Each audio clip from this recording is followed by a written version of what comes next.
veces la gente cree que lo más pesado de este oficio son los hombres. Las noches largas o el peligro de subirte a un carro sin saber bien con quién vas. Pero no. Lo más desgastante muchas veces viene de este mismo ambiente, de estar parada horas en la banqueta, con los pies molidos, el maquillaje ya corrido, el estómago vacío y la cabeza siempre alerta, sabiendo que no solo compites por una salida o por unos billetes, sino por seguir ocupando un pedazo de calle que nunca te pertenece de verdad. En este trabajo, una aprende rápido que la soledad no es un estado de ánimo, es parte del uniforme. Si no traes respaldo, si no estás con alguien que te cuide la zona, o al menos meta las manos por ti, te vuelves carne de abuso, de amenazas y de silencios. Me llamo Marisol y durante años trabajé por la zona centro de Guadalajara, donde cada esquina tiene reglas que nadie te explica, pero todas entienden. Ahí conocí a Yesenia, que era de las pocas que todavía hablaban como si una pudiera salirse del control de los intermediarios y empezar de cero por cuenta propia.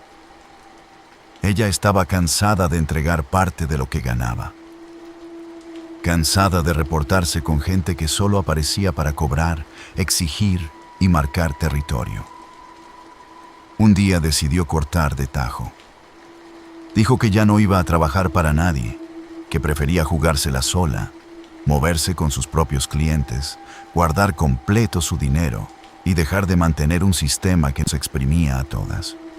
Yo me acuerdo que cuando me lo contó, hasta sentí envidia, porque se le veía esa esperanza que aquí casi nadie conserva. Pero en la calle, la independencia no se aplaude, se castiga. Las otras mujeres de la zona, las que seguían sujetas al patrón, empezaron a verla distinto. Primero fueron las miradas, luego los comentarios, después los avisos disfrazados de consejo. Que mejor no se moviera donde no debía, que no alabara tan alto eso de trabajar sola, que aquí las cosas siempre se habían hecho de una sola manera. Yesenia se rió al principio. Creyó que eran celos, puro coraje de verla más tranquila, con más dinero en la bolsa y sin rendirle cuentas a nadie. El problema fue que sí era celos, pero también miedo. Su decisión empezó a incomodar porque demostraba que sí se podía brincar la cadena. Si a ella le salía bien, otras podían empezar a hacer lo mismo. Y entonces se caía el negocio de quienes vivían de controlarnos. La calle no perdona a quien se sale del molde, y menos si lo hace delante de todas. No dejaron que durara mucho. Una noche la ubicaron al fondo de un callejón, uno de esos pasos estrechos donde apenas entra la luz de un poste y siempre huele a humedad, basura y orines. No fue una pelea de momento, ni una discusión cualquiera. Fue un escarmiento. La rodearon entre varias y se fueron sobre ella con lo primero que traían a la mano. Cosas filosas, objetos pequeños pero suficientes para lastimar de verdad. Todo fue rápido, silencioso y sucio, como suelen pasar las cosas más cobardes. A Yesenia la dejaron tirada ahí, sobre el piso frío, y nadie se acercó a ayudarla porque todas entendieron el mensaje. A la mañana siguiente, la noticia ya corría entre murmullos, pero nadie decía nombres. Nadie había visto nada. Nadie sabía nada. Así funciona esto. La calle se llena de testigos mudos y de versiones incompletas. Yo me enteré casi al amanecer y todavía recuerdo la sensación en el pecho cuando fui a ver desde lejos el acordonamiento y supe que de verdad era ella. Lo más duro no fue solo perderla, sino entender la razón. No la atacaron por una deuda, ni por un cliente, ni por una confusión. La atacaron por querer decidir sobre su propio dinero y su propio cuerpo, por intentar trabajar sin dueño. Después de eso, el ambiente cambió todavía más. Las demás comenzaron a comportarse como si nada, pero se sentía la tensión en cada mirada. Todas hablaban bajito, todas estaban más nerviosas y aún así nadie se atrevía a nombrarla mucho. Era como si mencionarla trajera problemas. Yo seguí trabajando porque aquí el miedo no paga renta, pero empecé a cargar una presión constante en el cuerpo. Cada vez que me tocaba pasar por ese callejón, sentía que me faltaba el aire. No porque creyera en fantasmas ni nada de eso, sino porque hay lugares que se quedan impregnados de lo que pasó. Y una lo siente aunque no quiera. Semanas después, ya casi cerrando turno, me quedé esperando una salida cerca de esa misma parte. La noche estaba rara, medio vacía, de esas en que hasta los carros pasan menos y se escucha todo demasiado claro. Entonces vi movimiento al fondo. Era la silueta de una mujer parada justo donde habían dejado a Yesenia. Traía una chamarra muy parecida a la suya y por un segundo, por puro golpe del recuerdo, mi cabeza me jugó chueco.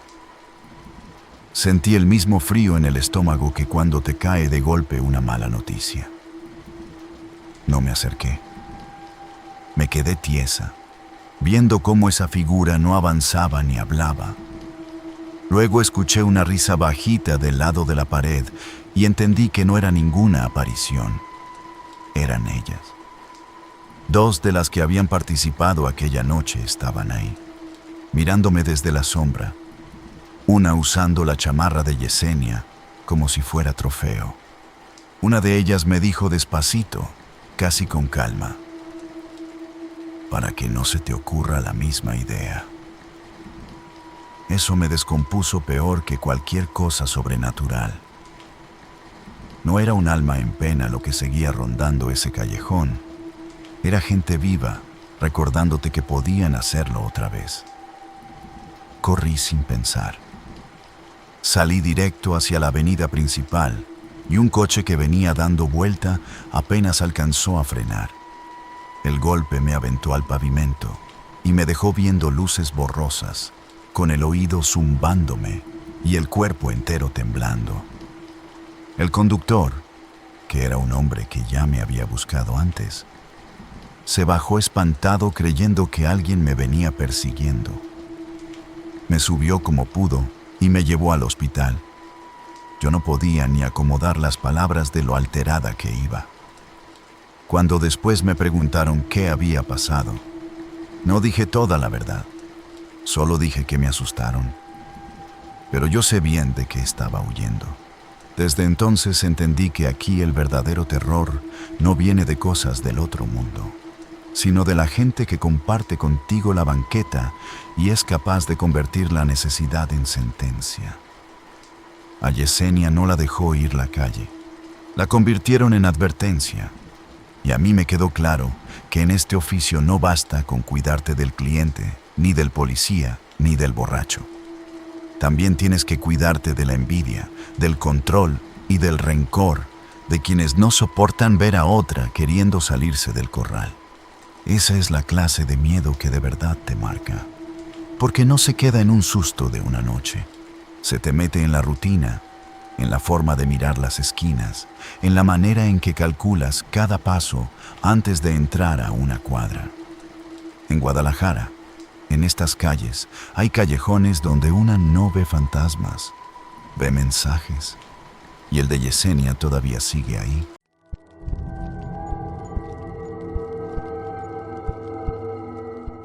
En este trabajo, una aprende a detectar rarezas desde la primera llamada. No siempre es por la voz del cliente, ni por lo que pide. A veces es por lo que no dice, por esas pausas largas, por la forma en que preguntas si puedes ir sola, si eres discreta, si sabes seguir indicaciones sin hacer preguntas. Cuando llevas tiempo viviendo de esto, tu cuerpo se vuelve una alarma antes que tu cabeza. El problema es que también aprendes a callar esa alarma cuando traes deudas, cuando te falta para la renta, Cuando en tu casa esperan que mandes dinero y no tienes el lujo de andar rechazando servicios bien pagados solo porque algo te da mala espina. Yo me llamo Verónica y en ese tiempo trabajaba como acompañante de manera discreta en la Ciudad de México. No era de calle, pero tampoco de agencia elegante. Me movía por recomendaciones, por clientes frecuentes y por uno que otro contacto que te consigue servicios raros mientras paguen bien y no metan ruido. Así me cayó esa llamada. Me dijeron que era una familia extranjera, gente reservada, de costumbres muy estrictas, instalada en una casa del sur de la ciudad. El pago era bastante mejor que el promedio y lo ofrecieron por adelantado, cosa que casi nunca pasa. Desde ahí debí haber entendido que no era una cita normal. La voz que me contactó hablaba un español cortado, correcto, pero duro, como si cada palabra estuviera ensayada. Me repitió varias veces que el servicio requería discreción absoluta, que no habría violencia, que solo debía obedecer instrucciones y permanecer tranquila. Quise preguntar más, pero la respuesta siempre era la misma. Todo estará bien. Solo necesitamos respeto por una costumbre familiar. Esa frase se me quedó clavada desde el principio. Costumbre familiar. En este ambiente uno escucha de todo. Hombres casados que inventan ceremonias absurdas para sentirse importantes. Extranjeros que quieren jugar a lo exótico. Tipos con ideas raras que creen que por pagar pueden convertirte en parte de cualquier fantasía. Pensé que iba por ahí. Me incomodó, sí. Pero cuando me mencionaron el monto exacto y me dijeron que el dinero estaría listo al llegar, me convencí de que sería una hora desagradable y ya. Me arreglé, pedí el coche y me fui repitiéndome que solo era aguantar, cobrar e irme a dormir. La casa estaba en una calle tranquila, demasiado tranquila, de esas donde se escucha hasta cuando se apaga un motor 2 cuadras más allá. Era grande, antigua, con una fachada discreta y sin ningún ruido adentro. Nada de música, nada de tele, nada de voces. Cuando se abrió la puerta, me recibió una pareja de ancianos muy serios. No parecían hostiles a primera vista, pero tampoco tenían esa falsa cortesía de quien recibe una visita común. Me revisaron con una mirada fría, como si no me vieran como persona, sino como alguien que iba a cumplir una función específica. La mujer llevaba un vestido oscuro impecable y el hombre tenía las manos juntas a la espalda, recto, inmóvil, casi ceremonial. Me hicieron pasar sin ofrecerme agua, sin hablar de más. Y desde que crucé el umbral, sentí el ambiente pesado. No era miedo todavía. Era una incomodidad muy física. Como si el aire dentro de esa casa estuviera usado, encerrado desde hacía días. Olía a incienso fuerte, a hierbas, a flores marchitas y a otra cosa más difícil de identificar. Un olor dulce pero podrido al fondo. Muy leve. Como cuando una habitación lleva demasiado tiempo cerrada. Me condujeron hasta un cuarto amplio decorado con telas rojas, listones, algunas flores blancas y velas apagadas. La escena tenía algo que recordaba una celebración, pero una celebración sin alegría, sin gente, sin calor humano. Parecía más bien el escenario armado para cumplir una obligación antigua. Todo estaba demasiado ordenado, demasiado rígido. En el centro del cuarto había una cama grande. Sobre ella, cubierto hasta el pecho con una colcha bordada, estaba el hombre joven con el que supuestamente yo debía estar. Lo primero que pensé fue que estaba dormido o sedado. Se veía inmóvil, con una quietud total. Los ancianos me explicaron, con una calma que me puso peor, que era importante que yo tuviera un encuentro íntimo completo con él, sin interrumpir el proceso, sin preguntas, sin prisas. Según ellos, era una tradición de su lugar de origen. necesaria para cerrar un ciclo familiar y permitir que todo quedara en paz.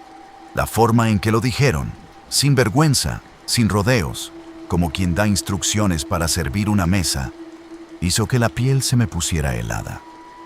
Aún así, cuando la anciana sacó el dinero y me lo puso en la mano, mi reacción fue la de siempre: contar rápido, guardarlo y pensar en terminar cuanto antes. Quise convencerme de que el muchacho simplemente estaba enfermo o muy medicado. Hasta pensé que quizá era una especie de despedida rara, de esas dinámicas familiares que una no entiende pero no le corresponden. Lo que sí me sacaba de balance era la expresión de los ancianos. No estaban tristes, no estaban nerviosos, no parecían padres cuidando a un hijo delicado, parecían guardianes de algo que no podía salirse de su orden. Me acerqué a la cama intentando mantener la cabeza fría. Le hablé al joven en voz baja, con esa voz neutral que usamos para tantear si el cliente está consciente, si va a cooperar o si viene en mal plan. No respondió. Le volví a hablar un poco más fuerte. Nada. Pensé en hacer alguna broma nerviosa para romper la tensión, pero al ver que los ancianos seguían observándome sin parpadear, se me quitaron las ganas.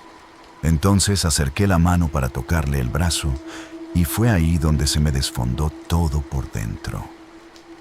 La piel estaba helada, no fría como alguien en una habitación con aire acondicionado o alguien con fiebre rara, helada de una forma completamente antinatural, seca y pesada. Retiré la mano por reflejo y sentí que el corazón me dio un golpe seco. Me dije a mí misma que estaba exagerando, que quizá llevaba mucho tiempo inmóvil, que tal vez tenía una condición médica. Pero cuando lo toqué de nuevo, esta vez con más presión, lo sentí sin tono, sin respuesta, como si el cuerpo ya no habitara a la persona. El miedo me subió de golpe por la espalda.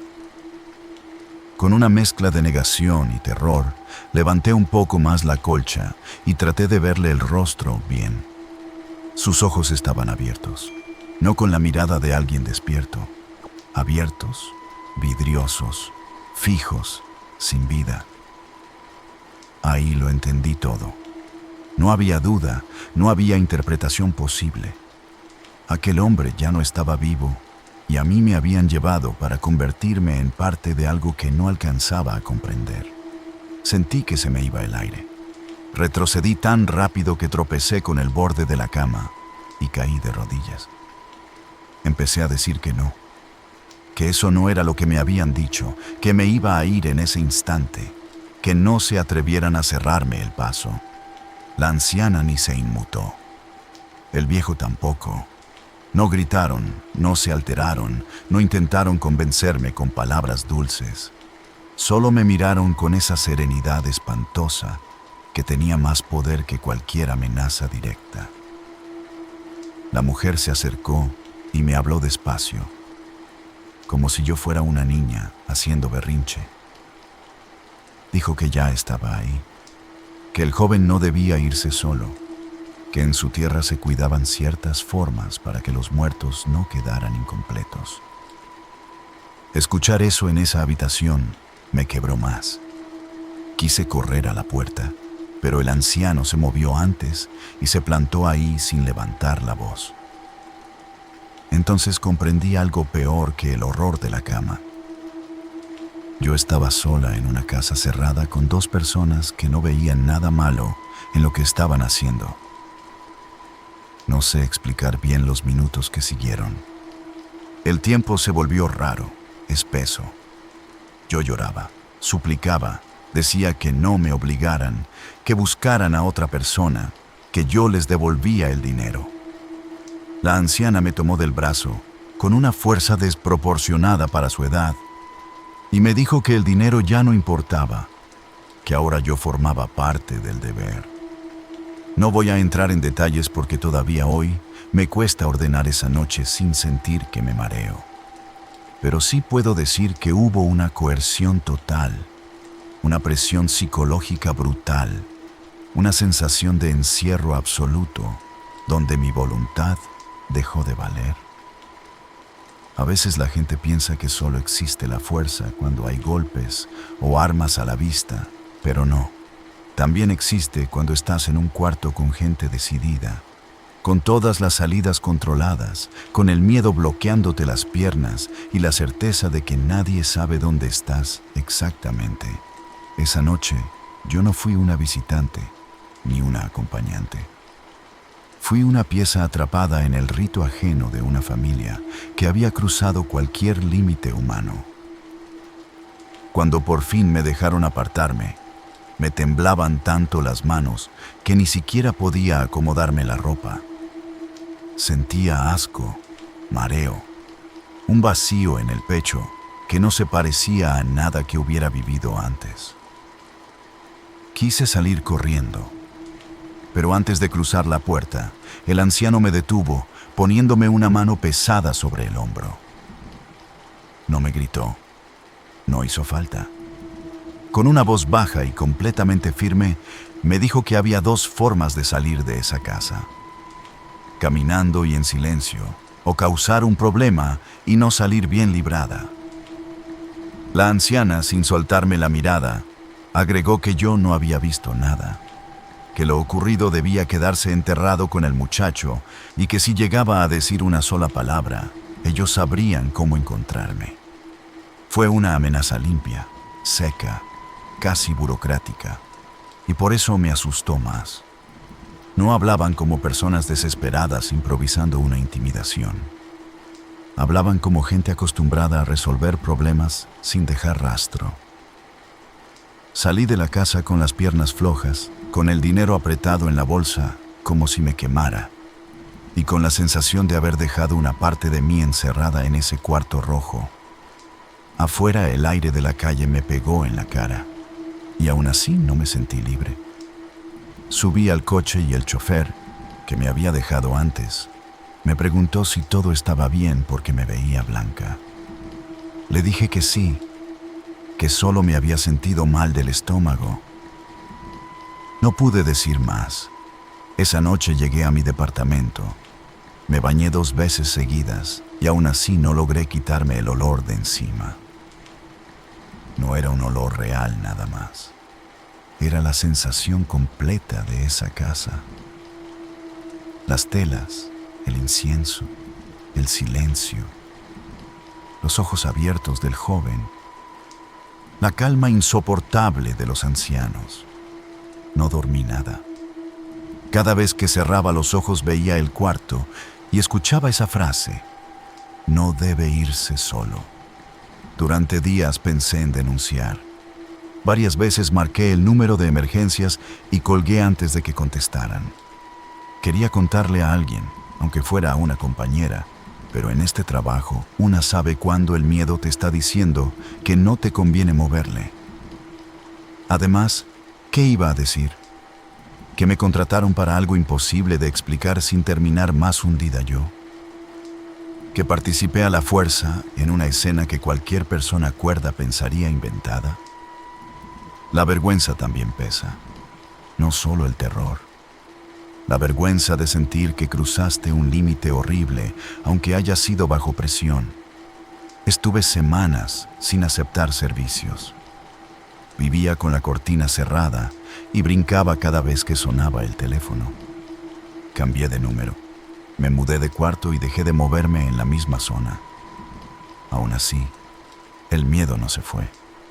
Porque lo que más me dejó marcada no fue únicamente la imagen del cuerpo sin vida, sino entender que hay familias, costumbres y obsesiones que usan a mujeres como nosotras, como si fuéramos herramientas desechables para cerrar sus propios asuntos.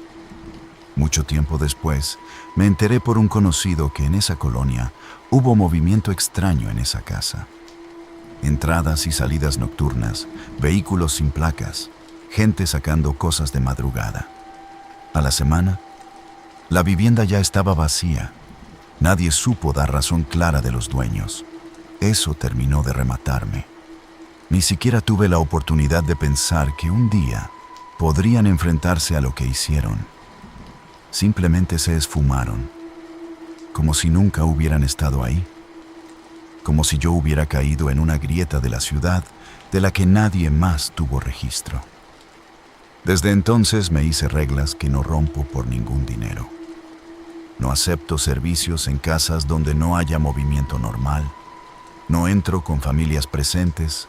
No acepto explicaciones sobre ceremonias ni tradiciones ajenas. Y si algo me huele mal, me voy aunque ya esté ahí. Porque hay noches en las que una cree que el mayor riesgo de este oficio está en el cliente, en el trayecto, en el hotel barato o en el hombre agresivo.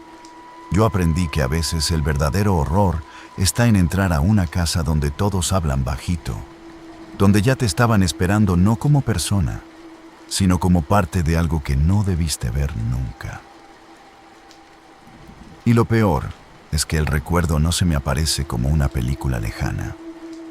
Me vuelve en cosas chiquitas.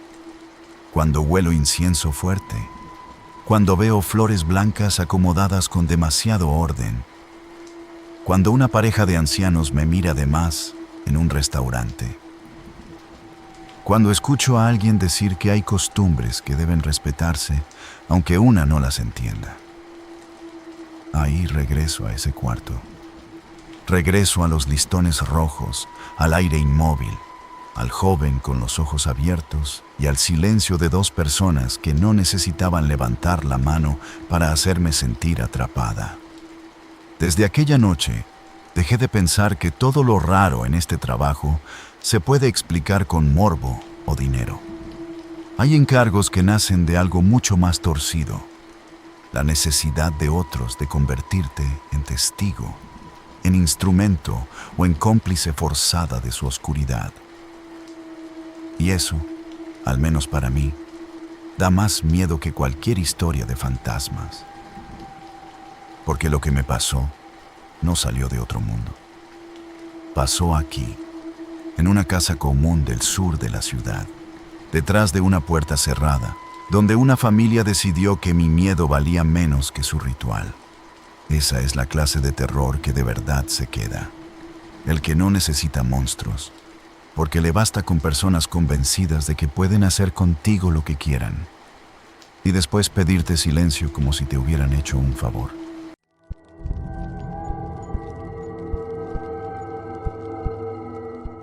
Hay días en este trabajo donde una siente que todo está bajo control. Ya sabes cómo hablar, cómo leer a la gente, cómo medir riesgos. Te acostumbras a pensar que lo peor que puede pasar es un mal cliente, una noche incómoda o salir antes de tiempo. Te convences de que mientras sigas ciertas reglas, todo se mantiene dentro de lo normal. Yo pensaba así. Me llamo Carla y siempre fui de las que se consideraban frías para esto.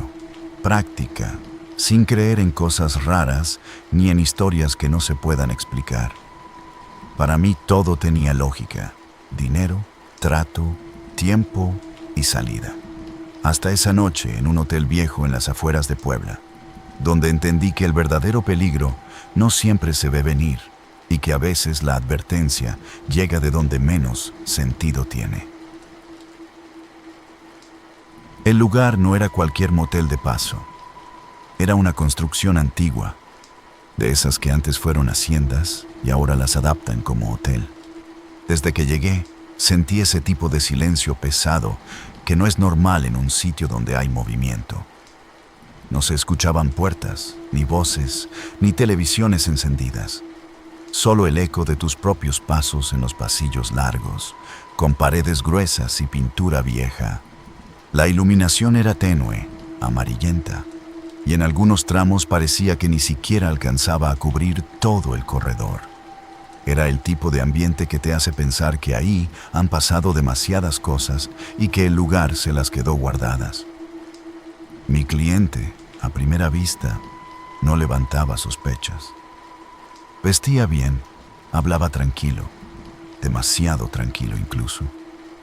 De esos hombres que no levantan la voz, que no hacen movimientos bruscos, pero que tampoco transmiten confianza. Era correcto, pero distante, como si todo estuviera calculado. Eso ya de por sí me generó una ligera incomodidad, pero no lo suficiente como para irme. He trabajado con gente mucho más complicada y uno aprende a sobrellevar esas energías. Subimos a la habitación en el segundo piso. Era amplia, con muebles antiguos, una cama grande y una ventana que daba hacia una parte trasera del terreno, donde solo se veía oscuridad y vegetación descuidada. Cerró la puerta con seguro y dejó su maleta cerca de la cama. Todo parecía dentro de lo normal, aunque el ambiente seguía siendo extraño. No había música, no había televisión, no había intención de romper el silencio. En un momento le dije que iría al baño para acomodarme un poco. Fue ahí donde todo se rompió. Entré al sanitario, cerré la puerta y me miré al espejo. Me acuerdo perfectamente de ese segundo, porque fue el último momento en el que me sentí tranquila. El espejo estaba manchado, viejo, y la luz era blanca pero débil. Mientras me acomodaba el cabello, sentí un cambio en el ambiente. No sabría explicarlo bien, pero fue como si el aire se volviera más frío de golpe. Pensé que era sugestión por el lugar. Entonces la vi. No apareció de golpe como en una película. Fue más lento, más inquietante. Primero fue una silueta reflejada detrás de mí en el espejo. Pensé que era mi cliente entrando, pero cuando volteé no había nadie. Volví a mirar el espejo y ahí estaba más clara. Era una niña. Pequeña, muy pálida, con ropa antigua, como de otra época, deteriorada, sucia. Su piel tenía marcas, no de sangre fresca ni nada explícito, pero sí señales de deterioro, como si llevara demasiado tiempo expuesta. Me quedé completamente inmóvil. No grité, no corrí, no reaccioné. Solo me quedé viendo, porque mi cabeza no lograba procesar lo que estaba pasando. Lo peor no era verla, era su cabeza. La parte de atrás estaba dañada, como si hubiera sufrido un golpe muy fuerte. No era algo exagerado, pero sí lo suficiente para que se notara que algo no estaba bien, que había pasado algo terrible. Y aún así, ella me miraba, no con enojo, no con agresividad, con urgencia. Entonces habló. No fue un sonido normal. No salió de su boca como una voz común. Fue como si me hablara directamente en la cabeza. Claro, directo, sin eco. Vete. Ese hombre no es lo que parece. Ya ha traído a otras. No salieron. Sentí cómo el cuerpo se me entumeció. Esa frase me atravesó completamente. No fue el susto, fue la claridad. No sonaba como una amenaza, sonaba como una advertencia desesperada. Mi primera reacción fue negarlo. Pensar que era el cansancio, el estrés, la sugestión del lugar. Pero la niña seguía ahí, mirándome fijo, sin parpadear. Y entonces dijo algo que terminó de romperme. No te quedes, no hay tiempo. Ahí ya no dudé. Salí del baño de golpe, abrí la puerta de la habitación sin mirar al cliente, sin decir nada, y corrí hacia la ventana. No pensé en la altura, no pensé en el dolor, no pensé en nada. Solo sentí que si me quedaba un segundo más, algo iba a pasar. Salté. El golpe contra el suelo fue brutal. Sentí un dolor inmediato en el tobillo, como si algo se hubiera roto en ese instante. No podía ni apoyar bien el pie, pero aún así me arrastré lo más rápido que pude, alejándome del edificio. El miedo era más fuerte que el dolor. Saqué el teléfono con las manos temblando y marqué a emergencias. No sabía ni cómo explicar lo que pasaba. Solo decía que necesitaba ayuda, que había un hombre peligroso, que algo no estaba bien. La policía llegó más rápido de lo que esperaba. Subieron directamente a la habitación y lo detuvieron ahí mismo. Yo estaba en el suelo, con el tobillo destrozado, pero consciente. Alcancé a ver cómo lo sacaban. Su expresión no era de sorpresa, era de molestia, como si le hubieran arruinado algo. Después vino lo que terminó de acomodar todo. En su equipaje encontraron cosas que no correspondían a un viaje normal.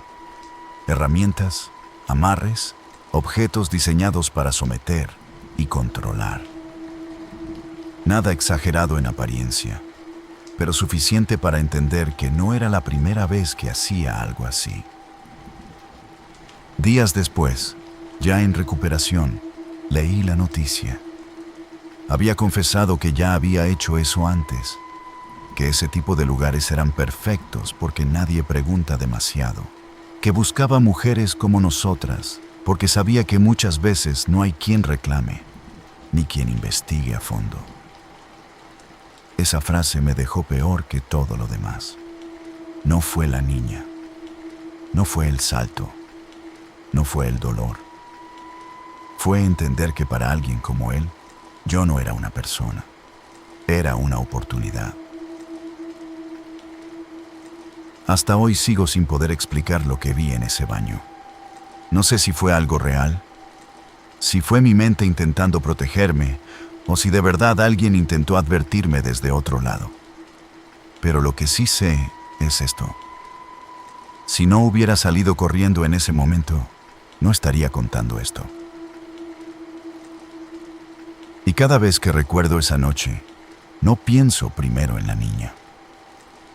Pienso en la calma de ese hombre, en lo normal que parecía todo antes de entrar al baño, y en lo fácil que hubiera sido quedarme un rato más.